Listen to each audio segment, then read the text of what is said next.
আসসালামু আলাইকুম। আজকে আমরা প্রিপজিশনে কিছু শর্টকাট শিখবো, যেগুলো এসএসসি, এইচএসসি এবং অ্যাডমিশনে ডিরেক্টলি তোমাদের কাজে লাগবে। আজকে যেহেতু প্রিপজিশন আইটেমটা অনেক বড়, এত বড় আইটেম এই সংক্ষিপ্ত সময় দেখানো সম্ভব না। তারপর আজকে এই ভিডিওতে তোমাকে এমন কিছু শর্টকাট, এমন কিছু সুন্দর সুন্দর জিনিস তোমাকে দেখানো হবে যেগুলো সাধারণত পরীক্ষায় এসে থাকে। অর্থাৎ আজকের লেকচারটা হচ্ছে সাম শর্টকাটস অফ প্রিপজিশন। তো প্রথমে যদি আমি যাই, তো প্রথমে দেখো, প্রথমে প্রথমে আমি যদি অফের ব্যবহারটা পড়ি, তাহলে আমি অফের ব্যবহার যদি পড়ি, তাহলে অফের ব্যবহার পড়ার আগে তাহলে আমার এর আগে জানতে হবে নাউনের আগে কি কি বসে। কেন লাগতেছে নাউনের আগে যা যা বসে তা আমি একটু পরে বলতেছি।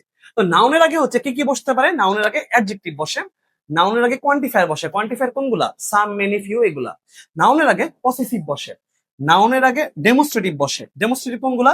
দিস, দ্যাট, দেস, দোস, চারটা। নাউনের আগে আর্টিকেল বসে, নাউনের আগে ডিস্ট্রিবিউটিভ বসে। ডিস্ট্রিবিউটিভ কোনগুলা? এভরি, ইচ, এগুলা।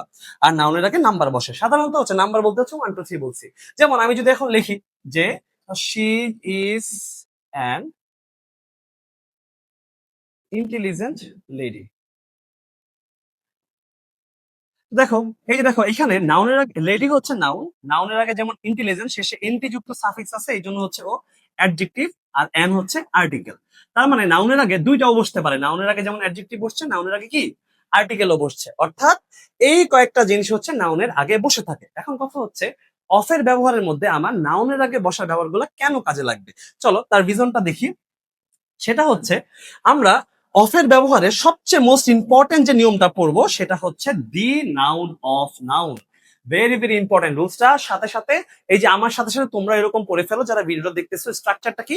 দি noun of noun, the noun of noun. এখন কথা দি নাউন অফ নাউনটা কি? দি, তারপর নাউন, তারপর অফ প্লাস নাউন। কিন্তু পরীক্ষা ধরো আমি একটা যদি উদাহরণ দিয়ে বলি দি নাউন অফ নাউনের, নাউনও থাকতে পারে, প্রোনাউনও থাকতে পারে। যেমন ধরো দা পিপল অফ বাংলাদেশ, সংক্ষেপে লিখলাম। কি লিখলাম? The people of Bangladesh. আচ্ছা, তাহলে এখানে দেখো এই যে দি, তারপর নাউন বা প্রোনাউন, অফ, নাউন। খুব বিখ্যাত স্ট্রাকচার। এই দি নাউন অফ নাউন দিয়ে পরীক্ষায় 2 থেকে 3টা তুমি 10টা প্রিপজিশনের মধ্যে পাবা। তুমি এসএসসি হও, এইচএসসি হও বা এডমিশনে যে কোনো কোশ্চেন আসতেই পারে। এখন দি নাউন অফ নাউনটা এত সিম্পলি থাকবে না। তোমার পরীক্ষায় দ্য পিপল ড্যাশ বাংলাদেশ পরীক্ষায় এত ইজিলি আসবে না। ওই যে আমরা কেবল একটু আগে পড়ছিলাম না যে নাউনের আগে কি কি বসে? নাউনের আগে অ্যাডজেক্টিভ বসে, আর্টিকেল বসে, ডেমোস্ট্রেটিভ বসে, কোয়ান্টিফায়ার বসে, পসেসিভ বসে, ডিস্ট্রিবিউটিভ বসে, নাম্বার বসে। এগুলো আমরা শিখছি না? এখন এগুলো কি নাউনের আগে থাকতে পারে না? এখন এই দি নাউন অফ নাউনটাকে আমরা আরো বেশ কয়েক ভাবে লিখতে পারি। প্রথমটা দি নাউন অফ নাউন লিখলাম, দি নাউন অফ নাউন। এরপর আমরা লিখতে পারি the plus adjective plus noun plus of plus noun. দেখো, এটাও কিন্তু দি নাউন অফ নাউন। কিভাবে? এই দেখো, দি নাউন অফ নাউন, আর নাউনের আগে কি বসছে? অ্যাডজেক্টিভ বসছে, যেটা আমরা আগের স্লাইডে দেখছি। তারপরে এইটা কিন্তু এইভাবে আসতে পারে, the plus adjective plus noun plus of plus adjective plus noun. দেখো, এত বড় স্ট্রাকচার বাক্যে, কিন্তু এটাও কিন্তু ultimately the noun of noun. কিভাবে? এই যে দি নাউন অফ নাউন, আর নাউনের আগে অ্যাডজেক্টিভ বসে, আবার কি নাউনের আগে অ্যাডজেক্টিভ বসছে। তো আবার দেখো, এই যে এই স্ট্রাকচারটা এইভাবেও লেখা যায়, the plus adjective plus noun plus of plus possessive plus ধরো বাই দিলাম প্লাস নাউন। তাহলে এখানে কি হইলো? ধরো এখানে কি, দেখো নাউনের আগে অ্যাডজেক্টিভ বসছে, নাউনের আগে পসেসিভ বসছে, নাউনের আগে প্রিপজিশন বসছে। আবার the plus adjective plus noun plus of plus article plus noun, এটাও কিন্তু দি noun of noun, the noun of noun. Ultimately এখানে আমি যতগুলো স্ট্রাকচার লিখছি সবগুলোই দি নাউন অফ নাউন। আর নাউনের আগে যা যা বসে তা বসতে পারে, ওইটা কিন্তু কোনো ম্যাটার না। ওইটা কি কোনো ম্যাটার না। আলটিমেটলি আমার দি নাউন অফ নাউনটা খুঁজতে হবে। ধরো এখানে দুইটা এক্সাম্পল আমরা দেখি যে the people dash Bangladesh are poor. বাংলাদেশের মানুষরা গরিব।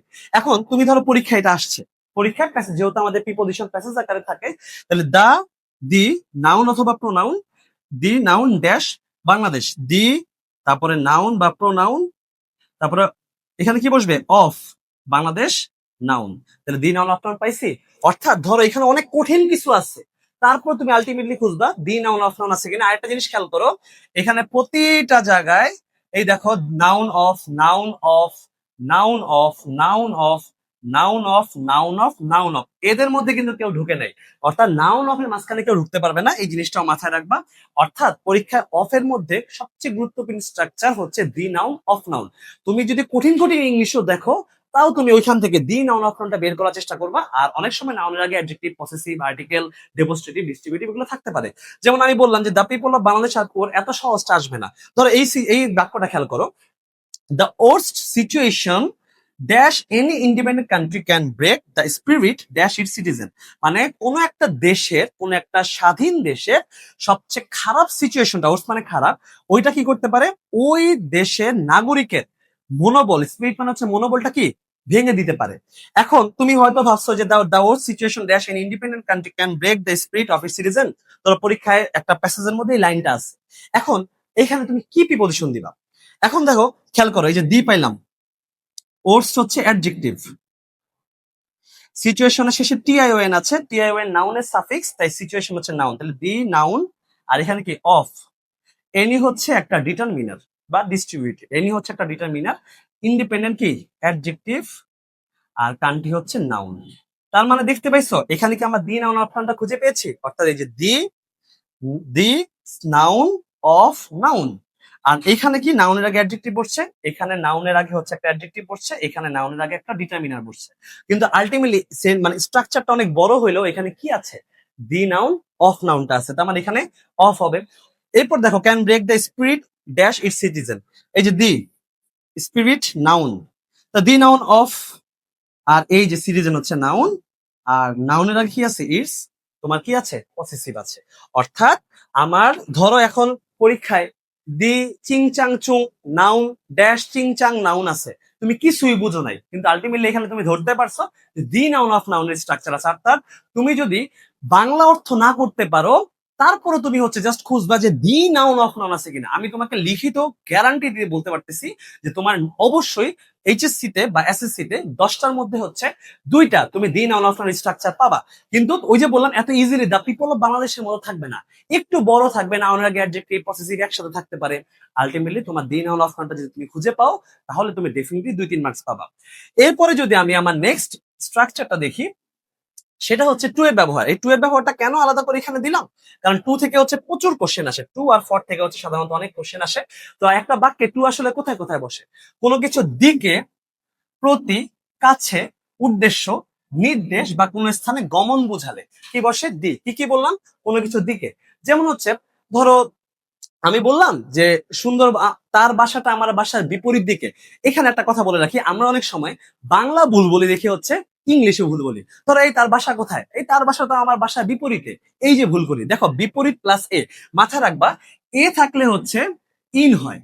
তার মানে তুমি যদি বাংলাটা ভুল বলো তাহলে কিন্তু তোমার ইংলিশটা ভুল হয়ে গেছে। এটা সঠিকটা কি জানো, তার বাসাটা আমার বাসার বিপরীত দিকে, তার বাসাটা সামনের দিকে। ঠিক আছে, ধরো সুন্দরবন, সুন্দরবন বাংলাদেশের দক্ষিণ দিকে।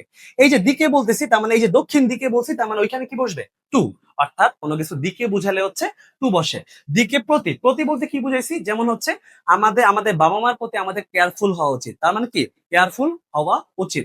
এই যে প্রতি আমাদের বাবা মার প্রতি, তাহলে কেয়ারফুল টু আর প্যারেন্টস, আমাদের বাবা মার প্রতি। অর্থাৎ বুঝতে পারছো। তারপর ধরো কাছে, কাছে বলতে কি, যেমন ধরো আমরা আমাদের বাবা মার কাছে ঋণী, আমরা আমাদের বাবা মার কাছে ঋণী। তাহলে কি এই যে এখানে ও টু, ও মানে হচ্ছে ঋণী, O W E owe, owe to our parents. বুঝতে পারছি কাছে বলতে কেন টু হইলো। তারপরে ধর উদ্দেশ্যে, উদ্দেশ্যটা কি, যেমন সরকারের উচিত খাদ্য ভেজাল বন্ধ করা, বা সরকারের কিছু পদক্ষেপ নেওয়া উচিত খাদ্য ভেজাল বন্ধ করার জন্য। The government should take some steps to stop food adulteration. এই যে সরকারের যে খাদ্য ভেজাল বন্ধ করবে, এটা সরকারের উদ্দেশ্য না, তাহলে এই যে উদ্দেশ্য সে তো করে নাই, করবে, তার মানে এই যে উদ্দেশ্য বুঝাইছে, এই জন্য এখানে কি হইলো টু। নির্দেশ করা, যেমন আমি একটা মানে বললাম যে একটা বিল্ডিং কে নির্দেশ করলাম যে ওইখানে হচ্ছে আমি বিড়ালটাকে দেখছি, তাহলে কি পয়েন্টিং টু দ্য বিল্ডিং। বুঝতে পারছো, নির্দেশ বুঝালে কি হবে, এই যে টু। বা কোন স্থানে গমন, যেমন আমি ঢাকায় আছি তখন কিন্তু ইন হবে, কিন্তু আমি ঢাকা যাই, আই গো টু ঢাকা। বুঝতে পারছো, এই যে ঢাকা যাচ্ছে এটা আমার গমন, সেই ক্ষেত্রে হবে। তো দেখো আমি এই যে হি ওয়েন্ট ড্যাশ ঢাকা, এখানে টু কেন হলো, সে ঢাকা গেল, ঢাকায় গমন বুঝাইছে। Are the government should try dash stop food alteration, যেটা একটু আগে বললাম যে সরকারের উচিত চেষ্টা করা খাদ্য ভেজাল বন্ধ করা, এটা সরকারের উদ্দেশ্য। আর উদ্দেশ্য দেখে এখানে কি বসছে টু। আশা করি আমরা টু এর এই টার্মটা বুঝছি, টু এর টার্ম কিন্তু এখনো শেষ হয়নি। তারপরে আসি হচ্ছে এরপর যদি আমি একটু খেয়াল করি যে টু এর ব্যবহারের ক্ষেত্রে একটা জিনিস মাথায় রাখবা, সকল প্রিপোজিশনের পরে ভার্ব প্লাস আইএনজি হলেও একমাত্র টু এর পরে কি হয়, ভার্ব ওয়ান হয়। তার মানে পরীক্ষার হলে ধরো প্যাসেজ দিছে, তুমি একটা জায়গায় ড্যাশের পর ভার্ব ওয়ান পাইছো, তাহলে তুমি রিল্যাক্স, বাংলা চিন্তা করার কিচ্ছু দরকার নাই। তোমার পরীক্ষার হলে তুমি পিএইচডি করতে যাও নাই, তোমার হাতে এত সময় নাই, তুমি ধাম করে টু দিয়ে দিবা। বুঝতে পারছো? এই ছাড়া এখন কথা হচ্ছে দেখো, একটু আগে বললাম যে দিকে বুঝালে কি হয়, টু হয়, কিন্তু এখানে একটা ভেজাল আছে। ভেজালটা কি? সেটা হচ্ছে দিকে, কিন্তু যদি দিকেটা ভৌগোলিক সীমার বাইরে হয় তখন আর হচ্ছে টু হবে না, তখন হবে হচ্ছে ইন। আর দিকেটা যদি ভৌগোলিক সীমার ভিতরে হয় তখন হচ্ছে হবে টু। অর্থাৎ দিকে বুঝাইলেও ইন দেওয়া যাবে না। ওই দিকেটা ভৌগোলিক সীমা বলতে কি বুঝাইছে, যদি দিকে বোঝায় পৃথিবীর মধ্যে থাকে তাহলে হবে টু, আর যদি দিকেটা পৃথিবীর বাইরে থাকে তাহলে তখন হবে কি, ইন। যেমন খেয়াল করো, দ্য বে of Bengal is dash the south of Bangladesh. ধরো বঙ্গোপসাগর বাংলাদেশের দক্ষিণ দিকে অবস্থিত। এখন কথা হচ্ছে এখানে কি আছে, টু আছে। তাহলে দেখো বঙ্গোপসাগর, বে অফ বেঙ্গল এটা বঙ্গোপসাগর, বঙ্গোপসাগর পৃথিবীর মধ্যে না বাইরে? অবশ্যই পৃথিবীর মধ্যে। তার মানে কি ভৌগোলিক সীমা ভেতরে আছে, তাই এই জন্য দক্ষিণ দিকে বলছি, তাই এখানে কি বসছে, টু। এবার খেয়াল করো, the sun sets that's the west. সূর্য পশ্চিম দিকে অস্ত যায়, দিকে বুঝাইছে। স্বভাবত এখানে টু হওয়ার কথা ছিল, কিন্তু এখানে টু হবে না, কারণ সূর্যটা কি পৃথিবীর মধ্যে না বাইরে? অবশ্যই বাইরে, সূর্য তো কত বড়। তার মানে এখানে তখন এই যে ভৌগোলিক সীমা পৃথিবীর বাইরে হওয়ার কারণে তখন টু হইলো না, টু এর বদলে এখানে কি হয়েছে, ইন। আশা করি আমরা বুঝতে পারছি। এই হচ্ছে আমাদের মেজর কিছু টু এর ব্যবহার ছিল। তারপরে নেক্সট আমরা যদি অ্যাট এর ব্যবহার যাই, সবগুলো আজকে তো পড়ানো সম্ভব না, যেগুলো একটু বেশি আসে একটু টেকনিক্যাল সেগুলো আজকে দেখাবো, ভিডিওটা শেষ পর্যন্ত দেখবা কিন্তু। অ্যাটের ব্যবহারটা দেখো, অ্যাটের ব্যবহারটা হচ্ছে কোনো স্থান বা কোনো নির্দিষ্ট সময় বোঝালে হচ্ছে আমরা কি দিই, অ্যাট দিই। তবে একটা জিনিস মাথায় রাখবা, একটা বাক্যের মধ্যে যদি দুইটা স্থান থাকে তাহলে ছোট স্থানের আগে হচ্ছে অ্যাট এবং বড় স্থানের আগে হচ্ছে টু দিবা। এছাড়া মাথায় রাখবা, আমি এটা আসলে কোন একটা শর্টকাট হিসেবে বলি, সাধারণত বড় স্থান, ন্যাচারাল স্থান ওইখানে হচ্ছে টু হয়, ছোট স্থান মানুষের তৈরি ওগুলা ক্ষেত্রে হচ্ছে অ্যাট দিবা। বস্তুত হচ্ছে সরি, বড় স্থানের আগে ইন হয় আর ছোট স্থানের আগে কি হয়, অ্যাট হয়। তো ন্যাচারালি হচ্ছে আহ এইচএসসি লেভেলে এসে ইন অ্যাট নিয়ে কোনো ঝামেলা করে না। বুঝতে পারছো? তো দেখো, যেটা বলতেছিলাম, যেমন dash day light the baby was kidnapped. দিনের আলোতে বাচ্চাটা কিডন্যাপ হইলো। আচ্ছা, দিনের আলো কি একটা নির্দিষ্ট সময়? যেহেতু নির্দিষ্ট সময়, তাহলে এখানে কি বসলো, অ্যাট। তারপর ধরো she lives dash Jhiltuli dash Faridpur. Faridpur হচ্ছে একটা জেলা এবং ওইখানকার একটা এলাকার নাম হচ্ছে ঝিলটুলি। তাহলে ছোট স্থান, যেহেতু ছোট স্থান তাহলে কি বসলো, অ্যাট। আর বড় স্থানের আগে কি বসলো, ইন। আশা করি আমরা জিনিসটা সহজেই বুঝতে পারছি। আচ্ছা, তারপরে আমি যদি পরের অংশটাতে যাই, সেটা হচ্ছে ডায়ের ব্যবহার। আমি খুব র্যান্ডমলি আলাদা আলাদা বিভিন্ন আইটেম দিয়েছি। ডায়ের ব্যবহার কি, আমাদের অনেক জায়গায় হচ্ছে ডায়ের ব্যবহার আসে। একটা মজার বিষয় হচ্ছে মৃত্যুর কারণ চেঞ্জ হওয়ার সাথে সাথে প্রিপোজিশনও চেঞ্জ হয়, বা বলতে পারি ডায়ের সাথে প্রিপোজিশনের পরিবর্তনের সাথে সাথে মৃত্যুর কারণও চেঞ্জ হয়। কিরকম? দেখো, যদি হচ্ছে রোগে মারা যায় তাহলে হয় হচ্ছে ডাই অফ, রোগে মারা গেলে কি হবে, ডাই অফ। দুর্ঘটনা বা আত্মহত্যায় মারা গেলে হবে হচ্ছে ডাই বাই। দুর্ঘটনায় বা আত্মহত্যায় মারা গেলে কি হবে, ডাই বাই। অতিরিক্ত খেয়ে বা ক্ষুধায় মারা গেলে কি হবে, ডাই ফ্রম। বুঝতে পারছি? আচ্ছা, আর ভালো কাজের জন্য যদি মারা যায় তাহলে হচ্ছে ডাই ফর। আর নষ্ট হওয়া, ধ্বংস হওয়া, ডাই আউট। আর ঘুমে মারা যাওয়া হচ্ছে ডাই ইন। এখন বলতে পারো যে ভাইয়া আমার এগুলা কি এত ধুমসে মুখস্থ করা লাগবে? কোনো মুখস্থ করা লাগবে না, তোমাকে টেকনিক শিখাই দিই। দেখো, প্রথমে আসি দুর্ঘটনা বা আত্মহত্যা। আচ্ছা, আমরা বলি না সে রোড অ্যাক্সিডেন্ট দ্বারা, সে ট্রাক দ্বারা মারা গেছে, রোড অ্যাক্সিডেন্ট দ্বারা মারা গেছে।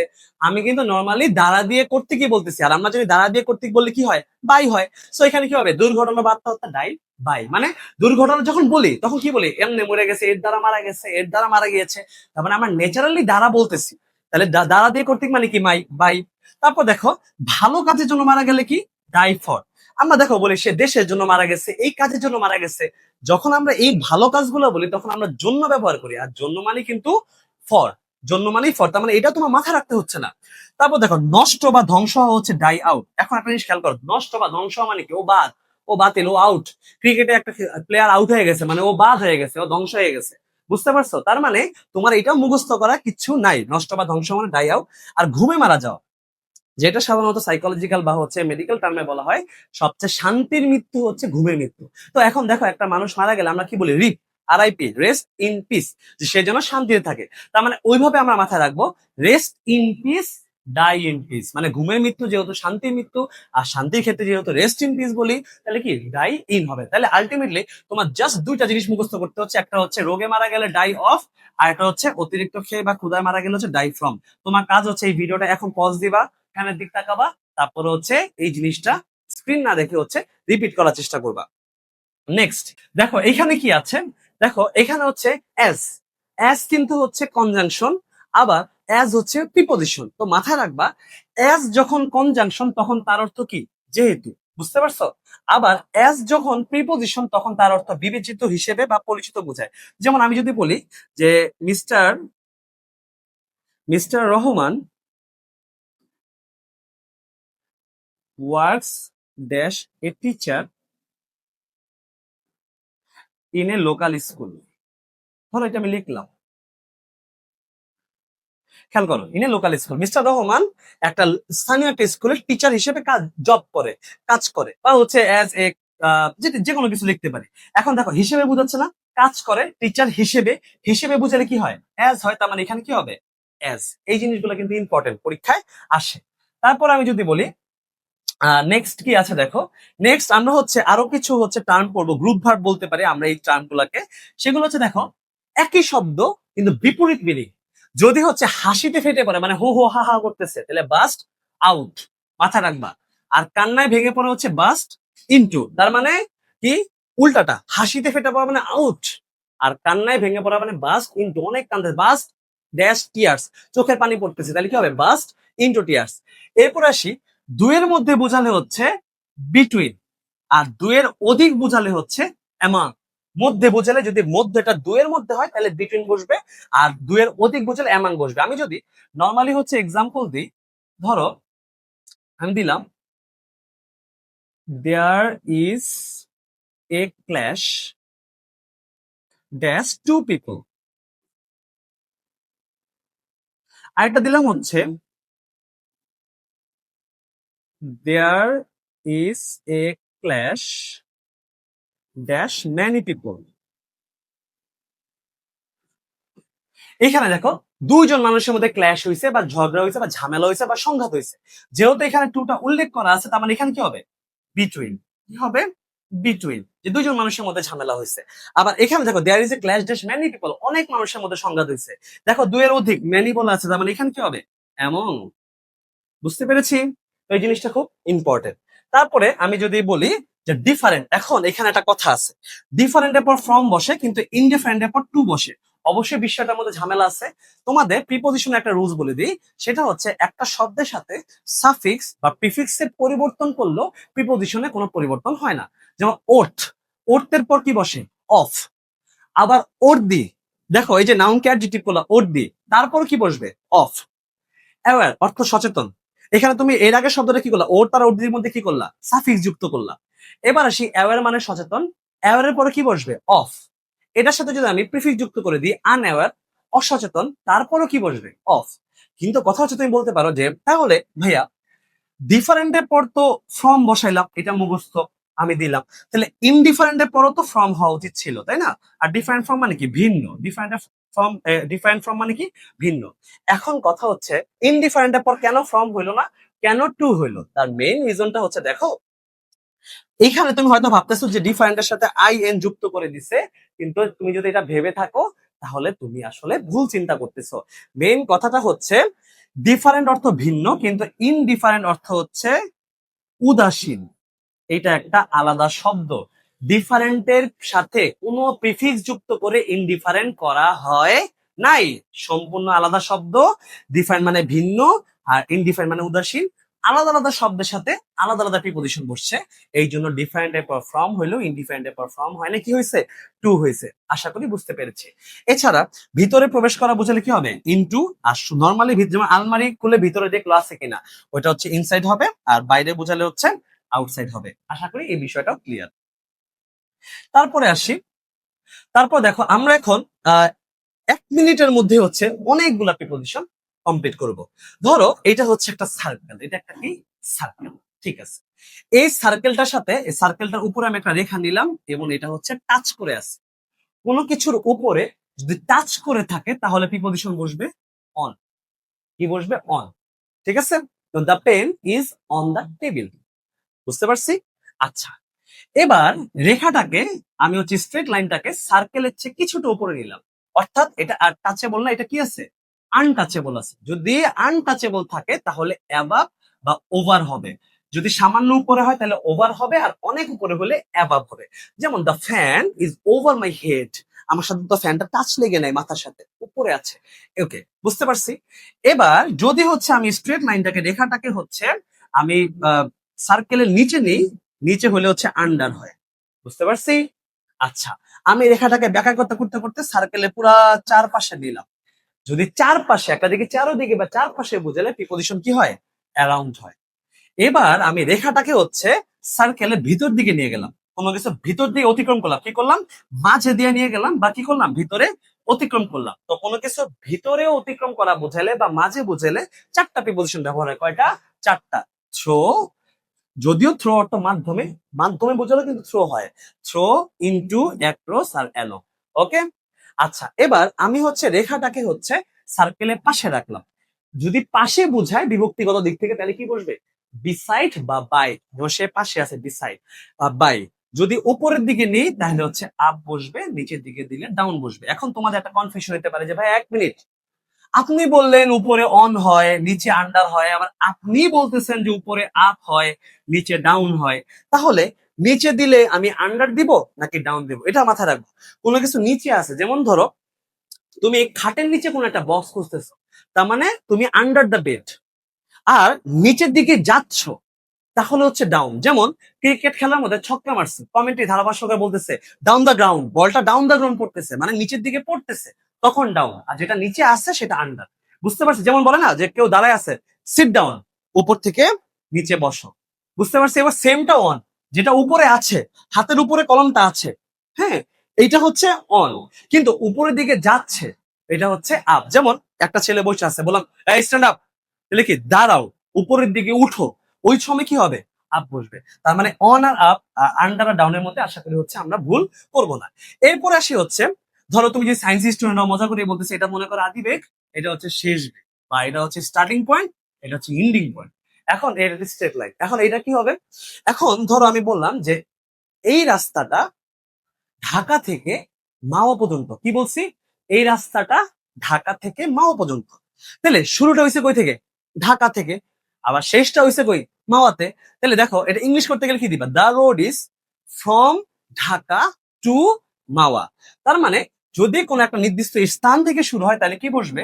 ফ্রম। আর নির্দিষ্ট স্থানে শেষ হলে কি বসবে? টু। এবার আসি, ধরো আবারও সেম রেখা নিলাম, ধরো এটা স্টার্টিং পয়েন্ট, এটা হচ্ছে এন্ডিং পয়েন্ট। এখন দেখো, ধরো আমরা কোন একটা কোম্পানি, কোন একটা স্কুল, একটা কলেজ, একটা বিশ্ববিদ্যালয় প্রতিষ্ঠা হয়েছে, তখন আমরা কি বলি? সিন্স 1992 বলি না? আচ্ছা, এই যে সিন্স 1992 বলার রিজনটা, মানে ওই স্কুলটা প্রতিষ্ঠা হয়েছে 1992 সালে। তার মানে কোনো কিছু শুরু হওয়া বুঝালে কি হবে? সিন্স। আর ধরো আমি বললাম যে আমি তোমার জন্য 5টা পর্যন্ত অপেক্ষা করবো, তাহলে আমার অপেক্ষা করার শেষ সময় কয়টা? 5টা। তাহলে কি হবে English? I will wait for you till 5 PM। তার মানে আমার অপেক্ষা করার শেষ সময় হচ্ছে 5টা, এবং টিল, আনটিল হবে। এখানে একটা মাথায় রাখি, টিল বানানে 2টা এল হইলো, আনটিল বানানে কয়টা এল? একটা এল। ভাইবো না যে টিলের আগে ইউএন লাগাই দিলে আনটিল হয়ে গেল। ঠিক আছে, বি কেয়ারফুল। ওকে, তো এই হচ্ছে আমার দারুণের, দেখো এখানে আমরা কতগুলো প্রিপজিশনের বিভক্তিগত ব্যবহার হচ্ছে পড়ে ফেললাম। আর পিছনে বুঝলে, মনে করো যে আমি প্রিপজিশনটারে এখানে রাখছি, তাহলে কি হবে? পিছনে বুঝলে বিহাইন্ড হয়, মাথায় রাখবা কি হয়? বিহাইন্ড। যেমন ধরো সূর্যটা গাছের আড়ালে চলে গেছে, পিছনে তুমি দাঁড়ায় আছো, ছায়া পড়তেছে, the sun is setting behind the tree top. বুঝতে পারছো? গাছের আড়ালে চলে গেছে মানে পিছনে চলে গেছে, সেটিং বিহাইন্ড। বুঝতে পারছি? অনেক সময় এটা অনেকে কিন্তু ভুল করে, ভাবে যে সূর্যটা গাছের উপরে আছে, দ্য সান ইজ অ্যাবাভ বা হচ্ছে আপন দা ট্রি, এরকম কিছু হবে না কিন্তু। অনেকে ভুল করে গেছে, তুমি দাঁড়ায় আছো, তোমার রোদ লাগতেছে, কিন্তু সূর্যটা গাছের আড়ালে চলে গেছে, তখন কিন্তু the sun is setting behind the tree top. বুঝতে পারছি? ওকে, এবার আমরা যদি হচ্ছে আমাদের পরের টার্মটা পড়ি, এখানে একটা জিনিস খেয়াল রাখো, সেটা হচ্ছে অন, ওভার, অ্যাবাভ, আপন। এই চারোটার অর্থ কি জানো? চারোটার অর্থ হচ্ছে উপরে বুঝায়। কি বুঝায়? উপরে বুঝায়।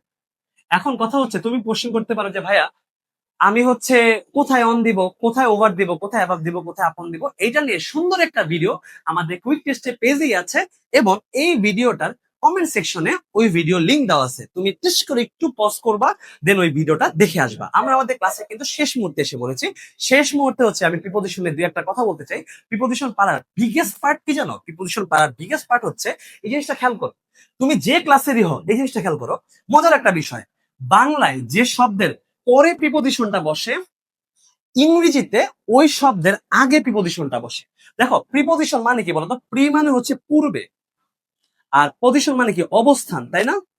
তাহলে প্রিপোজিশন মানে কিন্তু পূর্বে অবস্থান। কি বলছি? বাংলায় ঠিক যে শব্দটার পরে প্রিপোজিশন বসবে, ইংরেজিতে ওই শব্দের আগে প্রিপোজিশন বসবে।